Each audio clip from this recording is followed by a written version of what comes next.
Puji Tuhan, Shalom sahabat Yesus cinta Alkitab. Kita bertemu kembali di pagi hari ini. Mari kita bawa dan kita buka pertemuan kita di dalam doa. Bapa, kami ucap syukur. Terima kasih untuk hari yang baru. Terima kasih untuk segala sesuatu yang baik yang sudah Engkau persiapkan buat kami. Kami mau datang kepada Engkau, Bapa, untuk mengakses semua kebaikan itu. Terima kasih. Terima kasih Yesus untuk keselamatan yang sudah Engkau berikan buat kami. Terima kasih Roh Kudus, Engkau menyertai kami. Berbicara Bapa, kami setia untuk mendengar di dalam nama Tuhan Yesus. Amin. Puji Tuhan. Saudara, ada satu lagu. Saya mengarang lagu ini karena saya mau seperti Abraham, tahu siapa Allah yang saya sembah dan siapa saya di dalam Dia. Sudah begitu lama saya kehilangan jati diri saya karena himpitan kehidupan. Tapi seperti Abraham, saya kembali juga kepada Dia. Saya kenal Allah yang saya sembah. Maka saya dengan confident, dengan rasa kepercayaan diri yang penuh dan dengan berani mengatakan siapa Dia. Dia Allah yang menyediakan, Dia Allah yang menyembuhkan, Dia Allah kebenaranku. Dia Allah yang menguduskanku. Dia Allah gembalaku. Dia panci kemenanganku. Dia kemuliaanku. Dia penyelamatku. Haleluya. Engkau Allahku. Lagu yang saya karang minggu lalu kita nyanyikan. Oh Allah, Jehovah Jireh, Allah yang menyediakan. Yes, Engkau Allah, Jehovah Rafa, Allah yang menyembuhkan. Engkau Allah kebenaranku, Allah yang menguduskanku. Engkau Allah El Shaddai, Allah Maha Kuasa. Yes, you are, Father. Yes, you are.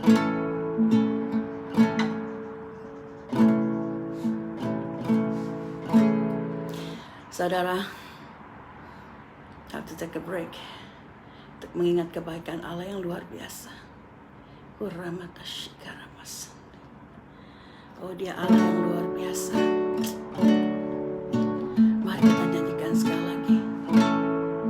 Engkau Allah, Jehovah Rohi, Allah gembalaku. Yes. Engkau Allah, Jehovah Nisi, panji kemenanganku. Engkau Allah kemuliaanku, Allah yang menyelamatkanku. Yes, Tuhan. Engkau Allah El Shaddai, Allah Maha Kuasa. Engkau Allah Adonai, Allah segala raja. Engkau Allah Elohim, Allahku yang esa. Oh, saudara, sungguh indah ketika kita mengenal siapa Allah yang kita sembah. Kita tahu siapa Dia. Kita tidak akan pernah takut dan ragu dalam menjalani kehidupan kita. Kita tahu Dia Allah yang menyediakan. Jangan takut akan kekuranganmu. Kita tahu Dia Allah yang menyembuhkan. Jangan takut ketika engkau jatuh dalam pencobaan, sakit, penyakit. Dia Allah yang membenarkan kita. Dia Allah yang menguduskan kita karena kasih karunia-Nya di dalam Yesus. Dia gembala kita. Dia akan menuntun kita kepada air yang tenang, kepada kedamai sejahteraan. Dia Allah panji kemenangan kita. Kita akan selalu menang di dalam Dia. Dia Allah kemuliaan kita. Oh haleluya, haleluya. Puji Tuhan. Saudara, kita masuk hari ini untuk pembacaan firman. Sebenarnya tidak ada pembacaan firman yang khusus, karena hari ini kita akan membahas kembali tentang iman atau tentang faith, bagian yang kelima. Faith ini tidak habis-habisnya kalau kita berbicara soal iman, karena iman ini sangat kita butuhkan dalam hidup kita. Ini dasar kehidupan kita, saudara. Kita tahu di Ibrani 11 ayat 1, iman adalah dasar dari segala sesuatu yang kita harapkan dan bukti dari segala sesuatu yang belum atau tidak kita lihat. Hari ini saya mau membahas tentang 6 prinsip untuk membangun iman yang kokoh dan tangguh. Saudara, saya pernah membicarakan pada 2 Rabu yang lalu tentang berbagai macam tingkatan iman.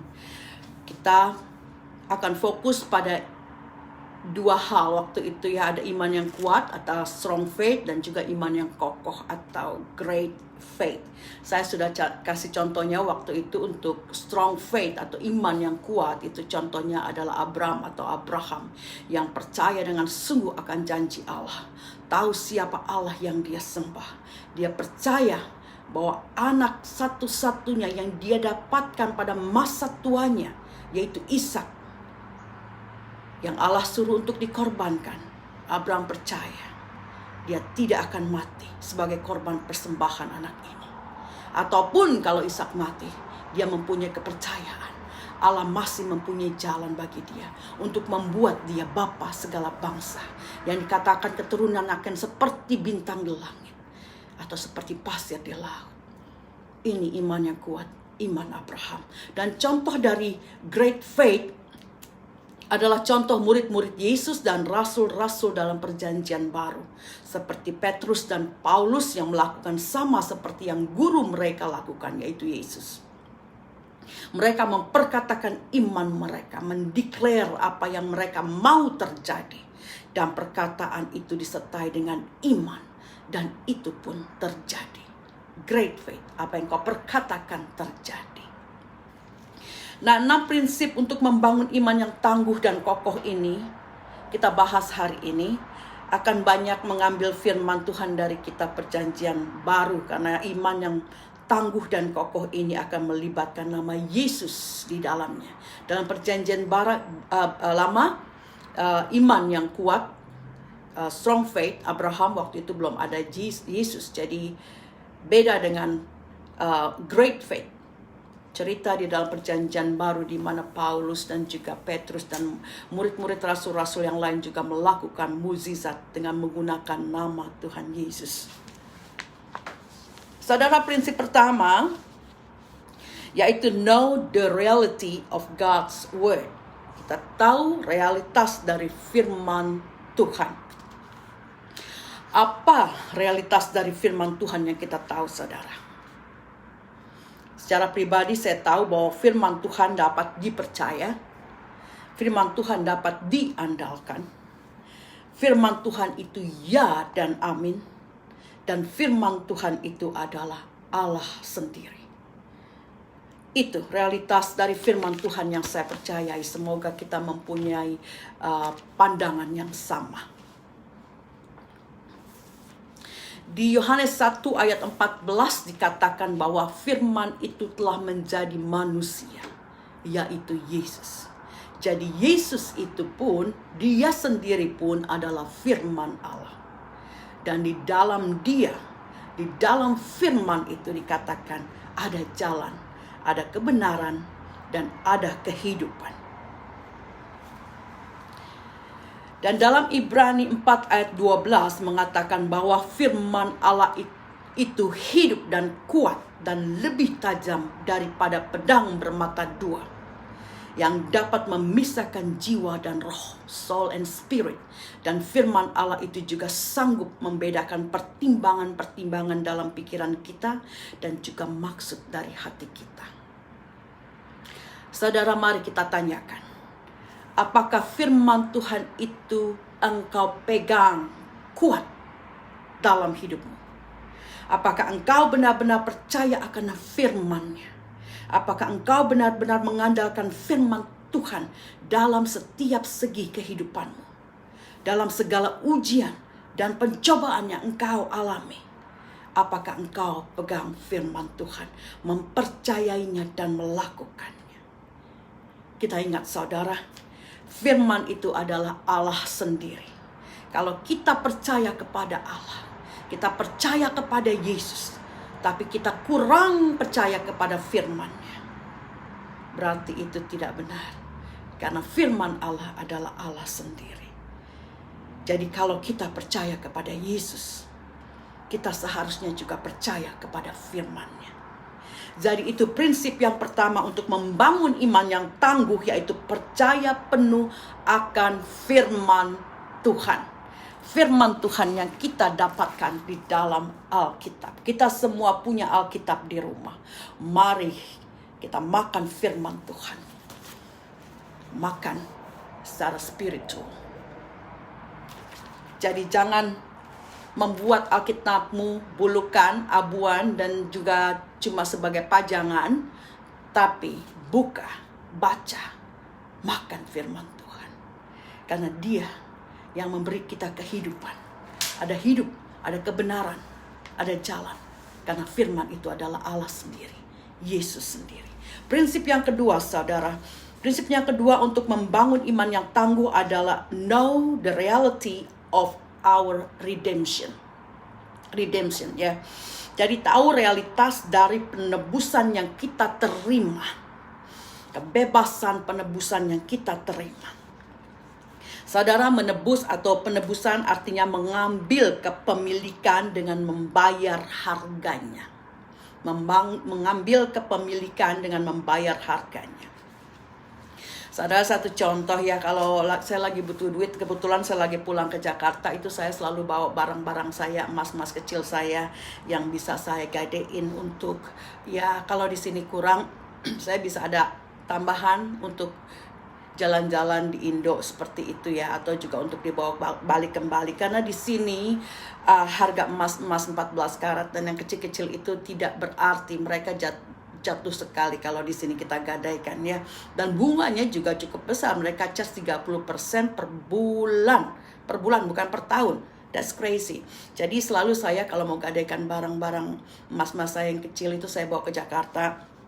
Mereka reasonable karena dihargai dengan harga pasar, cuma dipotong 30% dari harga pasar, dan juga bunganya cuma 2,5 atau 2% per bulan. Jadi sangat reasonable. Makanya ya saya lakukan itu. Juga kadang saya tinggalin di sana, saya balik ke sini, saya masih tinggal. Ketika saya punya uang lagi, saya ke Jakarta lagi, saya ambil barang itu. Nah, ketika saya ambil barang tersebut, saya bayar harga yang harus saya bayar, biaya yang harus saya bayar untuk menebus barang tersebut. Nah, penebusan di dalam Kristiani dan secara spiritual prinsipnya sama seperti itu. Karena suatu keadaan kita terjepit, kita jatuh dalam rupa-rupa pencobaan, lalu karena dosa hidup kita tergadaikan. Kuasa kegelapan yang memegang hidup kita.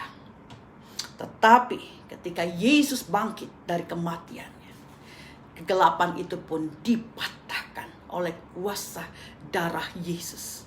Saudara, kita ditebus, kita diambil, kita dimiliki kembali untuk menjadi bagian dari keselamatan yang Allah sediakan di dalam Tuhan Yesus.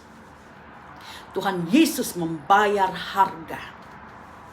Kita yang seharusnya binasa, diredeem, ditebus, dibayar harganya oleh kematian dan kebangkitan Kristus.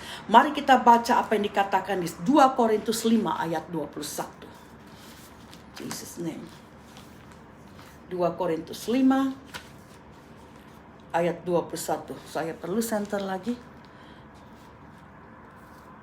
Dalam nama Yesus, dalam nama Yesus. Yes.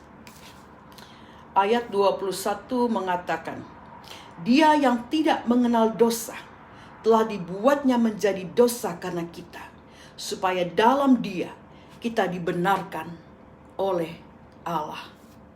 Betapa luar biasa penebusan yang kita terima dari Tuhan Yesus. Kita yang berdosa, bukan Tuhan Yesus, tapi Dia mau melakukannya, menjadi yang berdosa untuk menebus dosa kita. Dia sudah membayar harga dengan kematiannya. Tapi puji Tuhan, kebangkitan Tuhan Yesus membebaskan kita. Haleluya. Saudara, penebusan juga berarti, ini secara spiritual, berarti menggantikan yang buruk dengan yang baik. To offset the bad with good.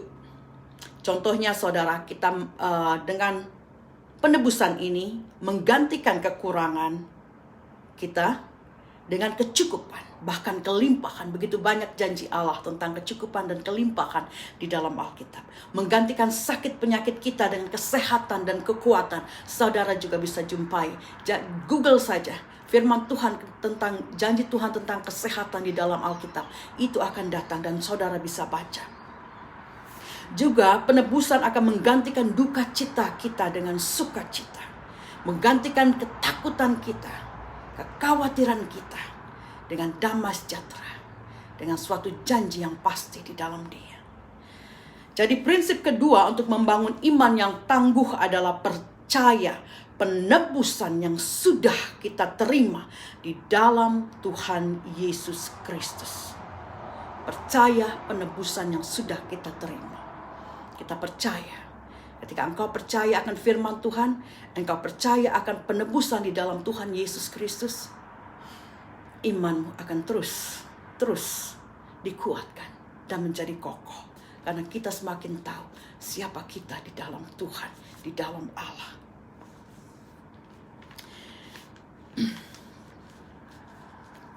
Saudara, seperti pernah saya katakan bahwa penebusan yang kita terima itu gratis, yang Tuhan Yesus berikan itu gratis. Yang memberikan freedom dan kebebasan kepada kita dari ikatan dosa, dari ketakutan, kekurangan, dan sakit penyakit dan lain-lain. Kita mau baca Kolose 1 ayat 12 sampai 14. We'll see what the Bible say. Kolose 1, 12 sampai 14. Saudara, kalau saudara membacanya juga. Kolose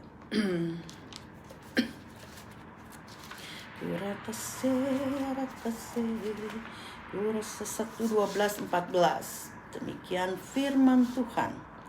Dan mengucap syukur dengan sukacita kepada Bapa yang melayakkan kamu untuk mendapat bagian dalam apa yang ditentukan untuk orang-orang kudus di dalam kerajaan terang. Ia telah melepaskan kita dari kuasa kegelapan dan memindahkan kita ke dalam kerajaan anaknya yang kekasih. Di dalam Dia kita memiliki penebusan kita, yaitu pengampunan dosa. Ia telah melepaskan kita dari kuasa kegelapan. Itu yang firman Tuhan katakan. Kuasa kegelapan, ketakutan, kekurangan, sakit penyakit, semua itu kuasa kegelapan. Dan kita sudah dibebaskan. Firman Tuhan mengatakan demikian. Nah sekarang, apakah kebebasan itu otomatis? Sudah saya pernah bicarakan juga dengan saudara. Kebebasan yang kita terima, penebusan yang kita terima yang gratis itu tidak otomatis saudara. Kita harus ambil bagian atau melakukan sesuatu.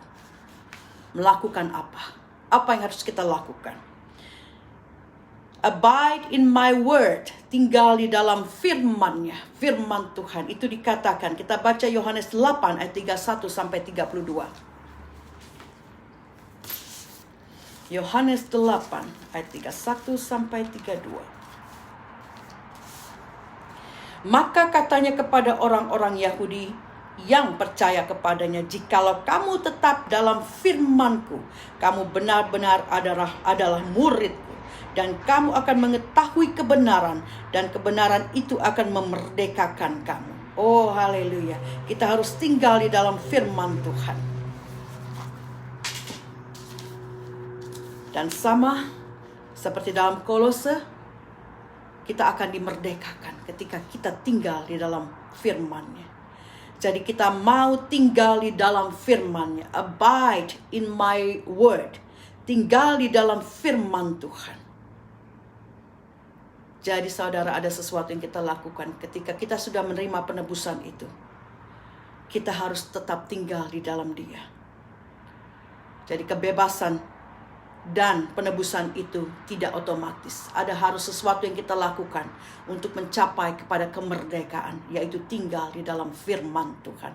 Kemerdekaan, kelepasan, kebebasan dari sakit penyakit, dari kebutuhan sehari-hari yang belum tercukupi, dari perkara-perkara lain yang masih kita gumuli. Jawabannya satu. Abide in my word. Tinggal di dalam firman-Ku. Demikian Allah mengatakan. Firman Tuhan mengatakan. Prinsip ketiga saudara. Tadi prinsip yang kedua. Sekarang prinsip yang ketiga. Know the reality of the new creation. Kita tahu realitas diri kita sebagai ciptaan yang baru. Apa dan bagaimana diri kita sebagai ciptaan yang baru. Sebagai ciptaan yang baru, kita akan memiliki karakter yang baru. Yang dulu suka marah-marah, suka bohong, suka gosip misalnya. Sekarang kita jadi seorang yang sabar, yang penyayang, yang jujur, yang tidak suka gosip lagi. Kita malah membangun saudara-saudari kita dengan ucapan-ucapan yang positif, dengan kata-kata yang membangun, bukan lagi dengan kata-kata yang sia-sia. Dan ciptaan yang baru. Dengan ciptaan yang baru, kita sebagai ciptaan yang baru, as a new creation, kita mempunyai mindset atau pola pikir yang baru. Yang dulu kita sering berpikiran negatif, prejudis atau berprasangka, judgmental atau suka menghakimi. Sekarang kita mempunyai pola pikir yang positif, yang adil, yang terbuka di hadapan Tuhan dan di hadapan manusia. Tidak lagi kita menjadi orang yang bermuka dua, lain di belakang, lain di depan, lain di gereja, lain di rumah. Mari kita mempunyai pola pikir pribadi, karakter yang terbuka di hadapan Allah dan juga di hadapan manusia. Saudara, sebagai ciptaan yang baru, kita juga mempunyai kodrat yang baru. New destiny. Sebagai anak-anak Allah. Dan kita juga menjadi ahli waris kerajaan Allah. Kita mewarisi semua yang baik sebagai anak-anak Allah. Kita baca di 2 Korintus 5 ayat 17. 2 Korintus 5 ayat 17.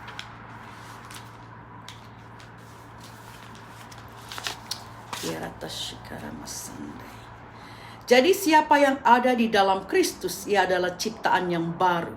Yang lama sudah berlalu, sesungguhnya yang baru sudah datang. Iya, yang baru sudah datang. Kita adalah ciptaan yang baru. Sebagai ciptaan yang baru, kita mewarisi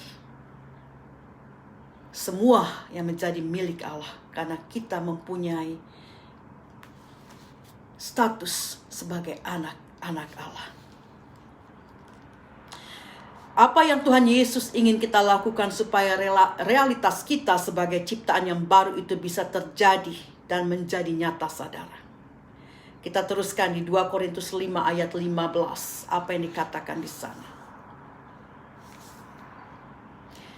Dan Kristus telah mati untuk semua orang, supaya mereka yang hidup tidak lagi hidup untuk dirinya sendiri, tetapi untuk Dia yang telah mati dan telah dibangkitkan untuk mereka. Jadi sebagai ciptaan yang baru, kita tidak hidup untuk diri kita sendiri lagi. Kita tidak hidup untuk dosa, tetapi kita hidup untuk Kristus. Untuk Dia. Jadi prinsip yang ketiga untuk membangun iman kita yang tangguh adalah kita tidak lagi hidup untuk diri kita sendiri dan untuk dosa. Tetapi kita hidup untuk Yesus. Kita harus mematikan perbuatan-perbuatan daging kita, saudara. Oh, begitu banyak perbuatan daging harus kita patahkan, kita matikan. Kita lihat di Galatia 5 ayat 19 sampai 21. Apa saja perbuatan dan keinginan daging itu. Perbuatan daging ialah percabulan, kecemaran, hawa nafsu, penyembahan berhala, sihir, perseteruan, perselisihan, iri hati, amarah, kepentingan diri sendiri, percideraan, roh pemecah, kedengkian, kemabukan, pesta pora, dan sebagainya. Dan katakan mereka yang melakukan ini tidak akan mendapatkan bagian dalam kerajaan surga. Mari kita lihat, saudara, mana dari perbuatan daging ini yang masih ada di dalam diri kita. Mari kita minta Roh Kudus untuk memampukan kita membersihkan perbuatan-perbuatan yang tidak berkenan di hadapan Allah ini. Saudara, kita harus hidup untuk Yesus. Hidup dalam firman-Nya dan menjadi saksinya. Hari ini saya membahas 3 saja dari 6 prinsip untuk membangun iman yang tangguh.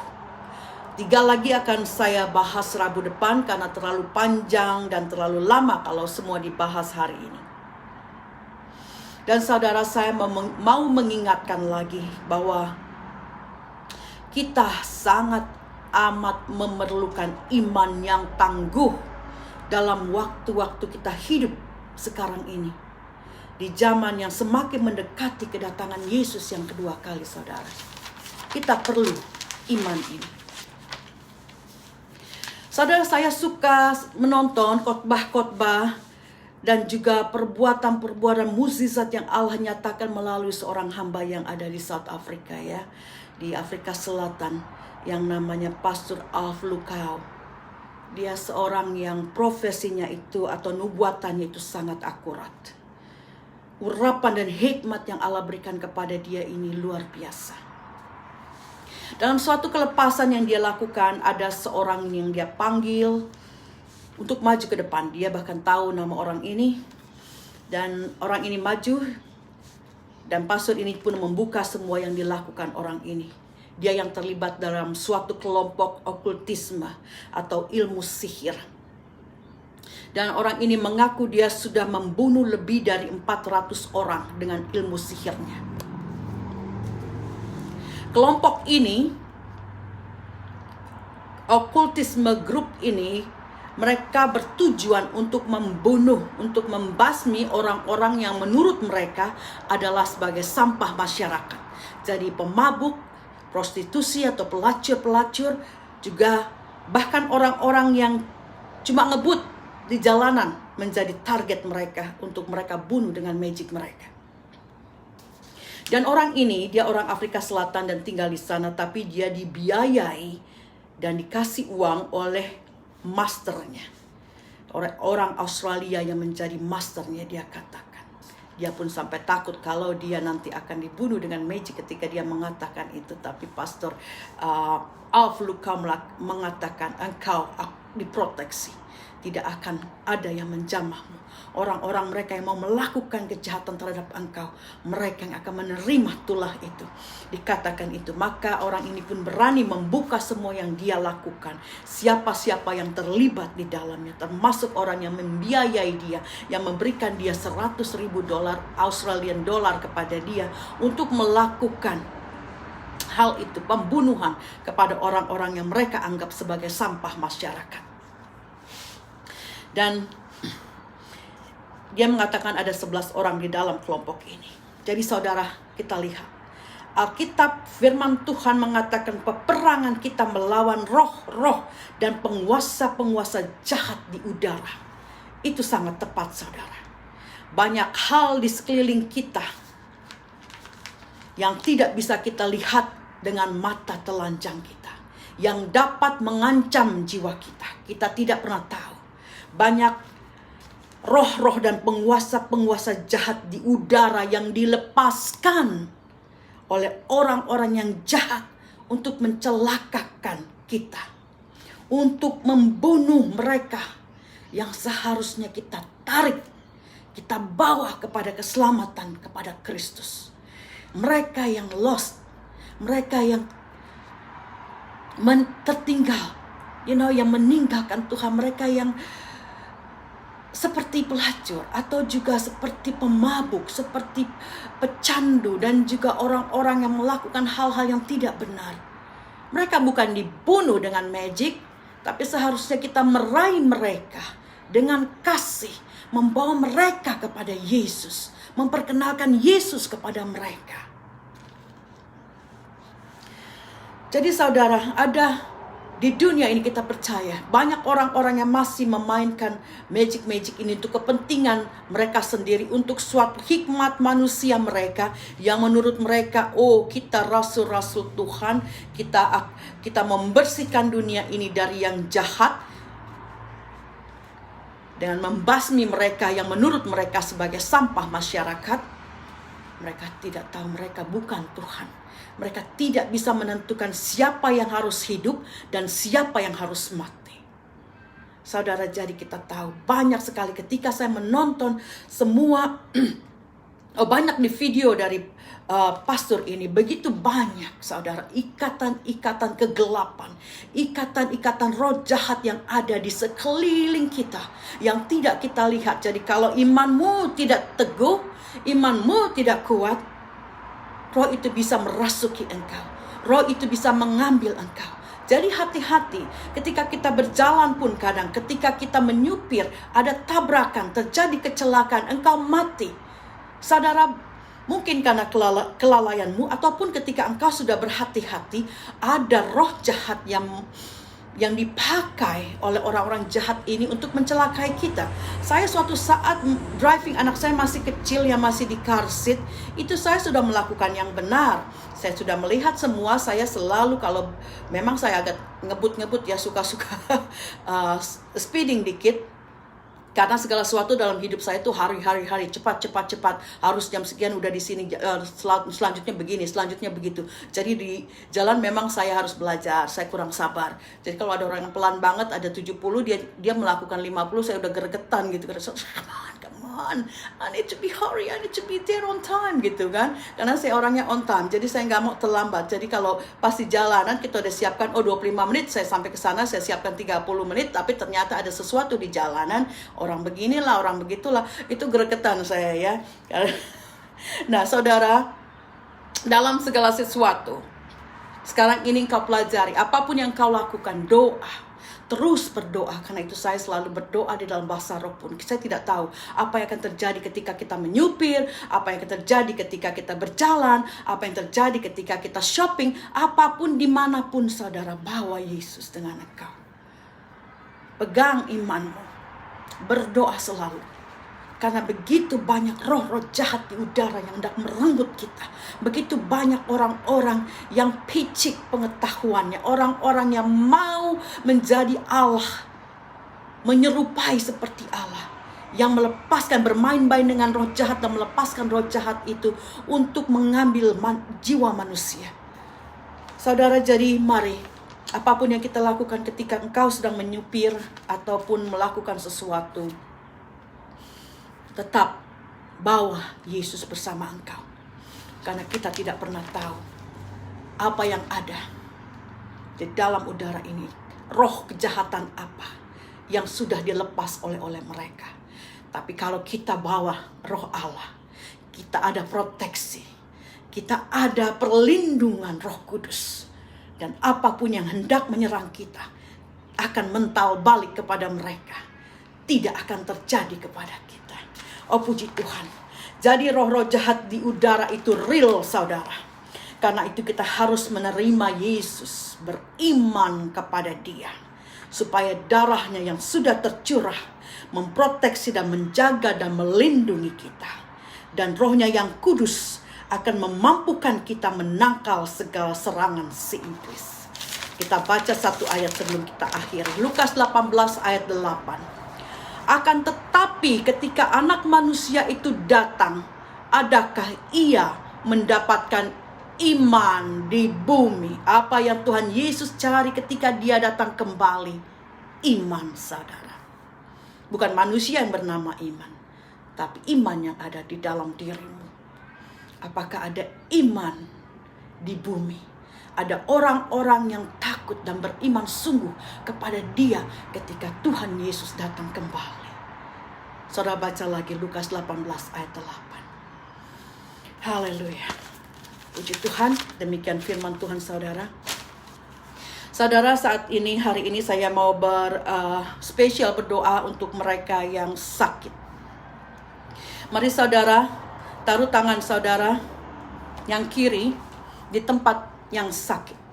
Saya percaya ketika kita punya iman kepada Dia, kita tahu siapa ya Allah yang kita sembah. Kita tahu segala kuasa dan otoritasnya yang sudah diberikan kepada kita. Maka apa yang kita perkatakan akan terjadi.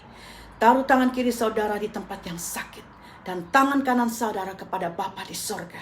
Saya mau berdoa. Kita sama-sama berdoa dan bersepakat untuk meminta kesembuhan dan kekuatan buat engkau yang sakit. Oh haleluya. Bapa yang baik, Engkau Jehovah Rafa, Allah yang menyembuhkan.